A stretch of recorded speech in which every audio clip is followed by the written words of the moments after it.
Generation என்ன பண்ணுறாங்கன்னா sex வச்சுக்கிறதுக்கு அப்புறம் தான் மேரேஜே பண்ணிக்கிறாங்க. என்ன சொன்னா ஏயா இல்ல நான் சொல்றத கேளுங்க. அடக்கு நீங்க எத்தனை பொண்ணு கூட பண்ணிருக்கீங்க? உங்களை மாதிரி ஆளுங்களாக தான் இன்னைக்கு தமிழ்நாடு வந்து ரொம்ப கவலைக்கடமா கிடக்குது. என்ன இப்படிதான் கிடக்கும் உங்களை மாதிரி தற்குறி. என்னங்க அவங்க தான் பாம் பாம் பாம் பாம்ங்கறாங்களே. நான் சொல்றத கேளுங்க. அடக்கு மூடு. அப்புறம் நானும் வார்த்தை பேசுவேன். பார்த்தாதான் பக்திமான் மாதிரி இருப்பேன். அவனை 10வது கூட படிக்கலைங்க. அவன் பேரூராட்சி மன்ற தலைவர், வார்டு மெம்பர். இன்னைக்கு நம்ம இன்டர்வியூவில் ஒரு கேடுகட்ட கேப் மாதிரி, மானங்கட்ட மண்ணாங்கட்டி, சொரணங்கட்ட சோம்பேறி இப்படிலாம் வீடியோ போட்டு சின்ன குழந்தைங்க மற்றும் பலர் மனசை கெடுக்கிற ஒரு அயோக்கியனை பற்றி தான் பார்க்க போகிறோம். அயோக்கியன் நான் சொல்லல, நிறைய பேர் கமெண்டில் வந்து அவர் சொல்லிட்டு இருக்காங்க. அவர் பேர் தான் குட்டி ராமராஜ். வணக்கம் குட்டி ராமராஜ் அண்ணா. வணக்கம். வணக்கம். இன்னொரு முக்கியமான ஒரு விஷயத்தை இந்த இடத்துல பதிவு பண்ணிக்கிறேன். இவரை வந்து எனக்கு நல்லாவே தெரியும். எங்கள் ஊர் பக்கம் தான், காட்டுமன்னார் கோவில் தான். அதுக்காகலாம் இவரை நாங்கள் வந்து எந்த கேள்வி கேட்காம நல்ல அழகான கேள்வியை மட்டும் கேட்டு வச்சு அனுப்பணும்னு நினைக்காதீங்க. கமெண்டில் என்னென்ன கேட்டிருக்காங்க, இது வரைக்கும் உங்களை பற்றி இருக்கிற அந்த தகவல்கள்லாம் என்ன எல்லாத்தையும் சேகரித்து வச்சுட்டு தான் எல்லா கேள்வியும் உங்களை பற்றி கேட்க போகிறோம். அதனால இறக்கப்பட்டு எந்த கேள்வியும் உங்களை கேட்காம விடுவோம் மட்டும் நினைச்சிக்காதீங்க. ஓகேவா? எல்லா கேள்வியும் தாராளமா கேட்கலாம். எது வேணாலும் கேட்கலாம். பதில் சொல்லி தான் ஆகும். கண்டிப்பா நான் சொல்ல ரெடியா இருக்கேன். ஓகே சரி ஓகே. உங்களை பற்றி மக்கள்கிட்ட சொல்லுங்கள். ஹாய், நான் உங்கள் குட்டி ராமராஜ் பேசுகிறேங்க. நான் வந்து காட்டுமன்னார் கோயிலேருந்து வந்திருக்கேன். என்னை பற்றி வந்து தமிழ்நாட்டு மக்களுக்கு எல்லாருக்கும் தெரியும்னு நினைக்கிறேன். ஏன்னா என்னோடய வீடியோ நீங்கள் நிறைய பார்த்துருப்பீங்க. நான் இது வரைக்கும் வந்து ஒரு 31 யூடியூப் சேனல் நடிச்சு கொடுத்துட்ருக்கேன். இன்றைக்கி வந்து ஒரு பேட்டிக்காக வந்தேன். ஓகே, நீங்கள் நிறைய என்னோட வந்து குட்டி ராமராஜுங்கிற ஐடியில் கூட நீங்கள் பார்த்துருக்கலாம். அப்புறம் வந்து என்னை பற்றி சொல்லணுன்னா சொல்லிக்கிட்டே போகலாம், நிறைய சொல்லலாம். இருங்க நீங்களே எல்லாத்தையும் வந்து சொல்லிட்டீங்கன்னா அப்புறம் நாங்கள் எதுக்கு இருக்கோம்? நீங்கள் எதுவுமே கேட்கல, நானே சொல்கிறேன். நான் உங்களை பற்றி தான் இன்ட்ரோ போட சொன்னேன். ஓகே கொடுத்துட்டீங்க. ஓகேவா? ஓகே, நான் கேட்குற கேள்விக்கு பதில் சொல்லுங்கள். அது என்ன குட்டி ராமராஜ்? குட்டி ராமராஜ்னா நீங்கள் திரைப்பட நடிகர் ராமராஜனை பார்த்ததே இல்லையா? இல்லை, எனக்கு என்னன்னா குட்டி ராமராஜ்னா இவர் வந்து பல குட்டிங்க கூட வந்து வீடியோ போட்டுட்டு இருக்காரு. அப்படிலாம் தயவு செஞ்சு சொல்லாதீங்க. நடிகர் குட்டி ராமராஜ் மாதிரியே நான் சின்ன வயசில் நான் இருப்பேன். எங்கள் அம்மா சொல்லுவாங்க, அப்படியே நடிகர் ராமராஜன் மாதிரியே நீ இருக்கிற, அதனால உன்னை குட்டின்னு கூப்பிடுறாங்க, நீ வந்து குட்டி ராமராஜன். அதுக்குன்னே உண்மையிலே என் பேர் வந்து குட்டி ராமராஜன் வச்சாங்க. இதெல்லாம் இந்த பொய் உருட்டுலாம் இங்கே நீ சொல்லிட்டு இருக்க கூடாது. ஏங்க நான் சொல்றதை கேளுங்க. நான் சொல்றதை நீங்க கேளுங்க. நீங்க நம்பினா நம்புங்க, நம்பாட்டி போங்க. எங்க அம்மாவை சாட்சிக்கு நான் கூட்டிட்டு வர முடியும். நீ பல குட்டிங்க கூட வீடியோ போட்டு சிரிப்பா சிரிச்சு சீர பையனை குத்தி நடுமுச்சந்தில நிக்க வச்சதுனால உன் பேர் குட்டி ராமராஜ்னு சொல்லிக்கிறாங்க. சவுண்ட கொஞ்சம் ஃபர்ஸ்ட் இறக்குறீங்களா? நீ ஃபர்ஸ்ட் பொய் சொல்லாம கரெக்டா சொல்லு. நான் பொய் சொல்லிங்க. உன்னை பார்த்தா நான் இப்போ வந்து குட்டிங்களை கூட வீடியோ போட்டது உண்மை. ஆனா குட்டி ராமராஜ்ங்கிறது நான் சின்ன வயசுல எனக்கு வச்சது. பார்த்தா குட்டி ராமராஜ்னு யாரும் சொல்லுவாங்களா? சின்ன வயசுல குட்டியா தானே இருந்தேன், அதனால குட்டி பார்த்தா ராமராஜ் மாதிரி இருக்குன்னு உங்க அம்மா சொன்னாங்க. உங்க அம்மா சொன்னாங்க உன்னை பார்த்தா என் பிள்ளை ராமராஜ் மாதிரி இருக்காம்பா. எங்க அம்மா சொன்னது மட்டும் இல்ல, எங்க ஊர் எல்லாமே என்ன அப்படிதான் சொன்னாங்க. உங்க பையன் வந்து அப்படிதான் இருக்காங்க, நீங்க குட்டி ராமராஜனை வைங்க அப்படின்னு சொல்லி வச்சாங்க. அதுக்கப்புறம் வந்து அந்த ராமராஜன் எனக்கு ரொம்ப பிடிக்கும். ராமராஜன் நடிச்ச அத்தனை மூவியுமே நான் பார்த்துருக்கேன். அதுவும் கரகாட்டக்காரன் மட்டும் 100 டைம் நான் பார்த்துட்டேன். நான் பெரும்பாலும் உங்களுக்கு சொந்தமா ஐடி இருக்கா, சேனல் இருக்கா உங்கள்கிட்ட? சொந்த ஐடி இருக்குங்களா? பெரும்பாலும் உங்க ஐடியில நான் ஒரு வீடியோ கூட அதிகமா உங்க ரீச் ஆகி நான் பார்த்தது இல்லை. நீங்க ஏன் இன்னொருத்தவங்களுக்கே போயிட்டு வீடியோ பண்ணி கொடுக்குறீங்க? அசிங்கசியமா கேவல. அப்படி இல்லை, என்னோட ஐடி வந்து குட்டி ராமராஜுங்கிற ஐடி வந்து இருக்குதுங்க. நீங்கள் கண்டிப்பாக பார்த்துருப்பீங்க. பார்த்துட்டு பார்க்காத மாதிரி சொல்கிறீங்க. இல்லை, நான் பார்த்துருக்கேன். அது பெரும்பாலும் நீங்கள் வீடியோ போடுறது இல்லையா? இல்லை, நிறைய போட்டுக்கிட்டு இருக்கேன். இப்போ வந்து ஜஸ்ட் ஒரு 1 வீக் தான் வந்து நான் போடாமல் இருக்கிறேன், அவ்வளோதான். சரி, மற்றபடி நல்லா பட்டையை போட்டிருக்கீங்க, நல்லா பாலை பார்த்தா நல்லா பக்தி பரவசமாக முத்தி அடைஞ்ச, அதில் எந்த சந்தேகமும் கிடையாது. நான் வந்து ஒரு ரொம்ப பக்திமான். அப்புறம் பொண்ணுங்க இடுப்பை பிடிச்சி கிள்ற, தாலி கட்டுற அந்த கள்ளக்குறிச்சி திவ்யாவா, அந்த பொண்ணு கூட போயிட்டு ஒரு காட்டில் போயிட்டு என்ன அப்படி படுத்து கிடக்குற, ஃபர்ஸ்ட் நைட்டுக்கு வா போவோம், இந்த ட்ரெஸ்லாம் நான் சொல்கிறது இது எத்தனை பேர் பார்க்குறாங்க? ஏங்க இது வந்து இப்போ வந்து ஆன்மீகத்தில் இருக்கிறேன், அது வந்து ஆக்டிங், அவ்வளோதான். இப்போ ஆன்மீகத்தில் இருக்கீங்க, அந்த ஆக்டிங் போனால் பெண்மீகம். ஆமாம், இப்போ உங்களுக்கே ஒரு வாய்ப்பு சினிமாவில் ஒரு ஏதோ ஒரு வாய்ப்பு கிடைக்குதுன்னா நீங்கள் இதே காஸ்டியூமில் நடிப்பீங்களா? அது சினிமா இல்லையா? எது அது? நீங்கள் பண்ணது சினிமா இருக்கட்டும், ஒரு யூடியூப்பாக இருக்கட்டும், அதுக்கு உண்டான ட்ரெஸ் தான் பண்ணிட்டு போக முடியும். சரி, இந்த தாலி கட்டுற மாதிரிலாம் வந்து வீடியோ எடுக்கிறீங்களே, அது அசிங்கமா இல்லையா? நம்ம தமிழ்நாட்டின் கலாச்சாரமே தாலி கட்டுறது தானே. தமிழ்நாட்டோட கலாச்சாரம் தாலி கட்டுறது, ஆனா திருப்பி அது அவுக்குறது கிடையாதுல்ல. அவுக்குறது கிடையாதா? கட்டினா தாலி எப்படிங்க அவுப்பாங்க? அப்ப நீங்க கேட்குற கேள்வி முட்டாள்தனமான கேள்வியா இருக்குது. சரி, முட்டாள்தனமாவே இருக்கட்டும். எத்தனை தாலி கட்டுற மாதிரி ஷூட் எடுத்துருக்கீங்க?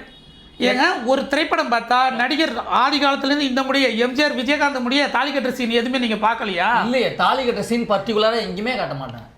நீங்க பார்த்து 3 முடிச்சு போறதெல்லாம் காட்ட மாட்டாங்க. தாலி எடுத்துட்டு போவாங்க, உடனே பின்னாடி இருக்கிற ஒரு பொண்ணு நல்லா வந்து கண்ணை நல்லா ஃபோக்கஸ் வச்சு இப்படி பாருங்க, உங்களுக்கு தெரியும். நீங்க தாலி கட்டுறீங்க, அப்படியே ஃபர்ஸ்ட் நைட்டுங்கிறீங்க, இது என்ன நைட்டு போடுறீங்க.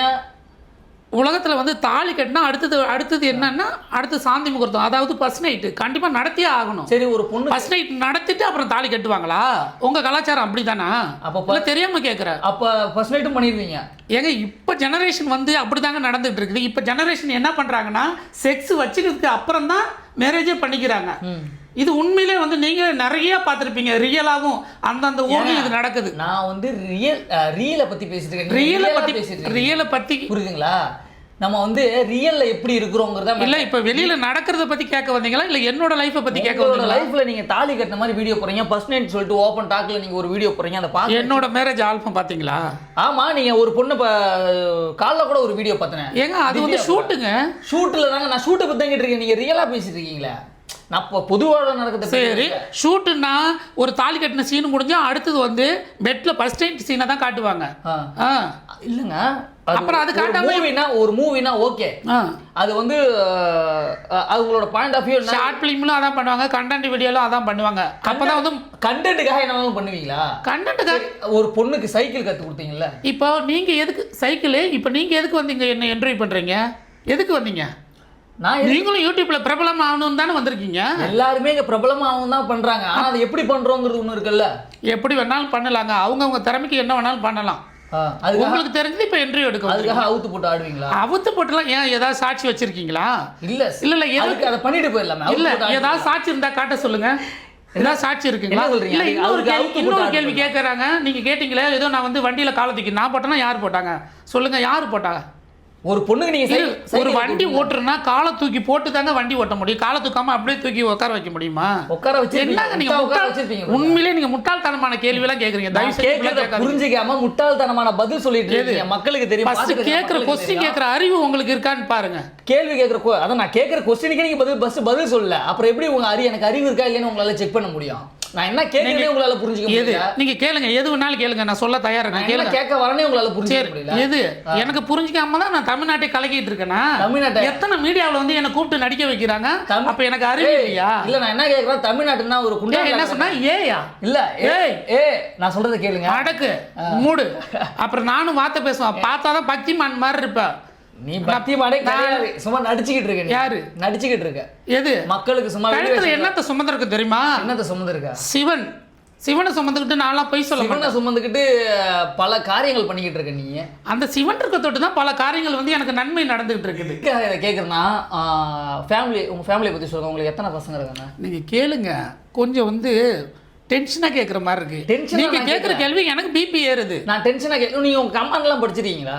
எது கமெண்ட்? உங்க கமெண்ட் எல்லாம் படிச்சிருக்கீங்களா? மேக்ஸிமம் நான் படிப்பேன். உங்க சேனல்ல போட்டா நீங்க படிப்பீங்க, இன்னொருத்தவங்க சேனல்ல தானே போறீங்க, எப்படி படிப்பீங்க? அதை படிச்சு பாருங்க, அதுக்கப்புறம் நீங்க பண்றது ரைட்டா தப்பான்னு தெரியும். தமிழ்நாட்டில் பண்ணாதான் நான் பண்ணிட்டேன். இல்லைங்க, யார் என்ன பண்ணல? நம்ம ஒரு விஷயமா மூவ் பண்றோம், நம்ம ஒரு விஷயத்தை ஒரு சினிமாக்காக போராடுறோம், அதுலேயும் கொஞ்சம் ஃபேமஸாகவும் ஆயிட்டீங்க, உங்களுக்கு ஃபேஸ் வேல்யூ உங்க கிடைச்சிச்சு தமிழ்நாட்டில், எல்லாருக்குமே உங்களுக்கு தெரியுது. அப்போது நம்ம அடுத்த ஸ்டெப்பு எப்படி வைக்க போகிறோங்கிறது கமெண்ட்டை பார்த்தா தான் தெரியும். நம்ம பண்ணுறது சரியா தப்பா அப்படிங்கிறது என்ன கமெண்ட்டை பார்த்தா தான் தெரியும். அதுக்காக கேட்டேன். இப்போ என்ன பொறுத்தளவுக்கு நீங்கள் என்ன கமெண்ட் பண்ண போகிறீங்க ஃபஸ்ட்டு நீங்கள் சொல்லுங்கள். நான் பண்ணல, ஒருத்தவங்க கேட்டிருக்காங்க, உனக்குலாம் மனசாட்சியே இல்லையா? உன் குடும்பத்தில் எத்தனை பசங்க, உனக்கு எத்தனை பிள்ளைங்க இருக்காங்க, உன் பிள்ளைங்களாம் எதாவது பார்க்க மாட்டாங்களா? நீ பண்ணுறதுலாம் பார்க்க மாட்டாங்களா? ஒரு பொண்ணு கூட வந்து இடுப்பை கிள்ற மாதிரி வீடியோ போடுற, சைக்கிளை கற்றுக் கொடுக்குற மாதிரி இடுப்பை பிடிக்கிற, ஃபர்ஸ்ட் நைட்டுக்கு கூப்பிட்ற ஒரு பொண்ணை, இதெல்லாம் நீ வந்து ஓப்பன் டாக்காக ஒருத்தவங்க கமெண்ட் போடுறான். அதை நான் இங்கே பாருங்க, கமெண்ட்டில் இருக்கு, நான் ஒன்றும் போய் சொல்ல. கமெண்ட் போடுறவங்க வந்து வீடியோ பார்த்துட்டு கமெண்ட் போட்டுக்கிட்டு தாங்க இருப்பான், அது வந்து அவங்களோட வேலை. நான் போய் சொன்னால் பார்த்து எனக்கு வந்து ஒரு நிமிஷம் வெயிட் பண்ணுங்கள். எனக்கு திருமணமாகி 25 வருஷம் ஆயிடுச்சுங்க. எனக்கு 2 பையன் இருக்கிறாங்க. ஒரு பையன் வந்து ஒர்க் பண்ணிட்டு இருக்காப்புல, இன்னொரு பையன் வந்து காலேஜ் படிக்கிறாங்க. என்னோட வீடியோஸ் எல்லாம் தான் பார்ப்பாங்க. ஆரம்ப காலத்தில் வந்து நீங்கள் இப்படி பண்ணாதீங்க அப்படின்னு சொன்னது உண்மை தான். அதுக்கப்புறம் வந்து நம்ம காலப்போக்கில் அவங்க வந்து அவங்களும் மொபைல்லாம் வந்து யூஸ் பண்ணுறாங்கல்ல, என்னென்ன வீடியோ பார்க்குறாங்க அவங்களுக்கு வந்து தெரியுது. சரி இப்படி தான் போனால் அப்பாவுக்கு ஒரு நல்ல வாய்ப்பு கிடைக்கும், சினிமாவில் ஒரு நல்ல வாய்ப்பு கிடைக்குங்கிறதால எங்களை ஆரம்பத்தில் சண்டை போட்டாங்க. அதான் ஃபேமிலியில் என் ஒய்ஃபும் சரி என் பசங்களும் சரி சண்டை போட்டாங்க. அதுக்கப்புறம் நீங்கள் பரவாயில்லைங்க, உங்களுக்கு தெரிஞ்சது நீங்கள் வந்து டேரக்டர் எப்படி சொல்கிறாங்களோ நீங்கள் அந்த மாதிரி ஆக்ட் பண்ணுங்கிறதால நான் அந்த மாதிரி பண்ணேன். அது மட்டும் இல்லாமல் வந்து சைக்கிள் ஓட்டுனா வந்து இடுப்பை பிடிச்சி, இப்போ நீங்களே வந்து உங்களுக்கு ஒரு குழந்தை பிறந்தா அப்படியே உங்கள் பையனே போய் சைக்கிள் ஏறி உட்காந்துருவாங்களா? பிடிச்சி தான் இடுப்பை பிடிச்சி தூக்கி தான் உட்கார வச்சு சைக்கிள் கற்றுக் கொடுப்பாங்க. நீங்கள் சைக்கிள் ஓட்டுவீங்களா? உங்கள் அப்பாவும் அப்படி தானே கற்றுக் கொடுத்துருப்பாங்க. கற்றுக் கொடுத்தாங்க. அப்புறம் என்ன? ஆனால் எங்கள் அப்பா அம்மா ஒரு ஆம்பளை பையனுக்கு எப்படி கற்றுக் கொடுக்கணும், ஒரு பொம்பளை புள்ளிக்கு எப்படி கற்றுக் கொடுக்கணும், ஒரு ப்ராப்பரான ஒரு ஆம்பளை புள்ளியாக இருந்தாலும் பொம்பளை புள்ளியாக இருந்தாலும் இல்லைங்க, கையை பிடிச்சி இடுப்பை பிடிச்சி தான் கற்றுக் கொடுப்பாங்க. கையை பிடிச்சி இடுப்பை ஓகே தப்பு இல்லை, அப்படியே தலையை தூக்கி அப்படியே சைக்கிளில் உட்கார வைப்பாங்களா? இல்லை, அது தப்பு கிடையாதுண்ணா, அது தப்பே கிடையாது. நீங்கள் சொல்கிறது ஓகே, சைக்கிள் இப்படி தான் கற்றுக் கொடுக்கணும், வேறு வழி இல்லை, இப்படிதான் பிடிச்சி தான் கற்றுக் கொடுக்கணும். ஆனால் ஒரு ட்ரெஸ் நல்ல ட்ரெஸ் போட்டிருக்காங்கல்ல, அந்த பொண்ணு அந்த அக்கா வந்துட்டு என்ன பண்ணியிருக்காங்கன்னா புடவை கட்டியிருக்காங்க. உங்களோட பார்வையில் வந்து குற்றம். ஒரு வீடியோ பார்க்குறேன்னா கேட்டால் இதை ஒன்று சொல்லிடுவீங்க எல்லாருமே. கண்டிப்பாக நான் இல்லை இல்லைங்க, என் வீடியோ மட்டும் இல்லை, நீங்கள் யார் ஆக்ட் பண்ணாலும் சரி, ஏன் உங்கள் பார்வை அவங்க நல்லா நடிக்கிறாங்களான்னு மட்டும்தான் நீங்கள் பார்க்கணும். அதை விட்டுட்டு வந்து உங்கள் ஃபோக்கஸ் வந்து அவங்க இடுப்புலையோ அவங்க மார்பகத்துலையோ ஏன் உங்கள் கண்ணு அங்கே போகுதுன்னு நான் கேட்குறேன். உங்கள் கண்ணு தானே போகுது, என் கண்ணு போகுது. அதனால தான் அந்த அக்காவை கூப்பிட்டீங்க, வா இந்த ட்ரெஸ் போட்டுட்டு இருக்கா, வா ஃபர்ஸ்ட் நைட்டுக்கு ரெடி ஆகும், நீங்கள் தானே கூப்பிட்டீங்க. வீடியோ தான் இருக்கேன். ஆரம்பத்தில் சார் நீங்கள் வாங்க போனீங்க, இப்போ அண்ணன் அடுத்தது வாடா போடான்னு சொல்லுவாருன்னு நினைக்கிறேன். ஏன்னா ஆரம்பத்தில் இவர் எனக்கு பிபி ஏற்றிட்டாரு.